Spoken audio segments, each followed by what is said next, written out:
Hi, this is Nellie's Farm. It is Wednesday, I believe, October 25th, 2023. Each year, I give you a few of my personal paranormal stories for Halloween. This is the third year I've done it, I believe. Third year I've had my channel. So I'm going to share a doozy with you. You may or may not believe me. Yeah, I don't really care about that, but I hope that it will help open people's minds and realize that there's so much more to this world than what most of us realize and what we're taught. There are so many things hidden from us, including our history. That's probably the biggest. So, I believe it was about 8 years ago. By the way, you're looking at the chicken coop. The girls are pretty happy I've been giving them goodies all day. About 8 years ago, I had ended up back in my hometown up north. And we had just moved out of a motel we were in like a month or so because we were looking for a rental. Well, we got the rental, and I had just moved back to my hometown. I've lived all over.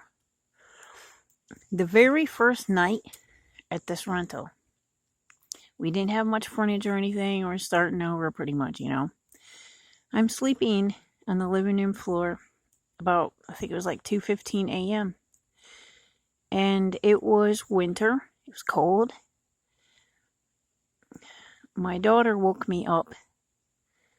And I looked up to see my kids standing there, which were teenagers at the time. They're adults now.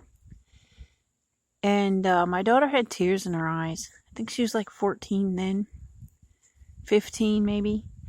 And I said, "What's wrong?" And they don't wake me up for any little thing, by the way. They know better. And my daughter is not the type that will get spooked easy. She's a tomboy. She's tough. The only time I saw her cry at all in her teens was that time. Well, she didn't really cry. She just had tears in her eyes. And when she had broken her arm, which is very painful. So it's not like she's a little whiny type, because she certainly wasn't.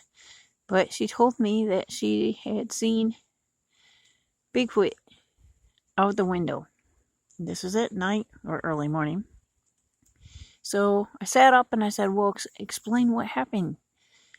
And her voice was quivering, and you could tell that it was a pretty, it really impacted her, this experience. So she was laying there trying to go to sleep in her bedroom. She had a feeling she was supposed to look out her bedroom window, and I honestly can't remember if she had said that something told her to look out her window. I think that may be the case. Something told her in her mind to look out the window. Well, she sat up and she did look out the window, and she saw an outline of two Bigfoots. One large one and one a little bit smaller. Like the movie Predator, how they kind of look like liquid and you can see the outside. That's how they were, she said. So in other words, they were cloaked. But she could see them. So, it is known that they can communicate telepathically. That's another story. But we've had many experiences like this.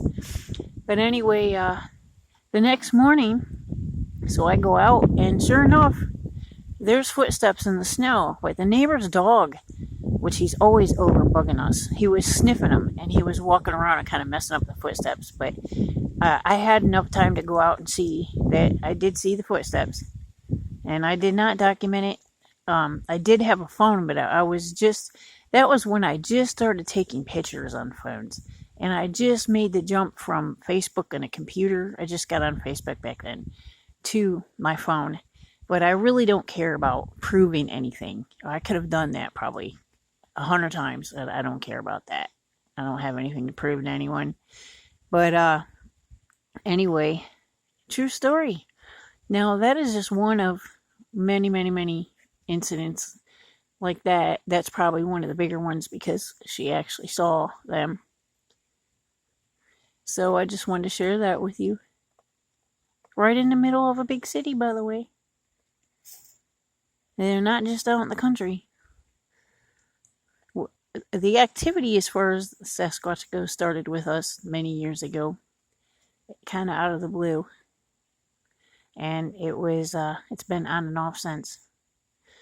So I will try to think of another incident that happened to us, because I could write a book on paranormal things as far as my experiences go and my kids' experiences. And for Halloween, I'll bring you more stories soon. Thanks for listening.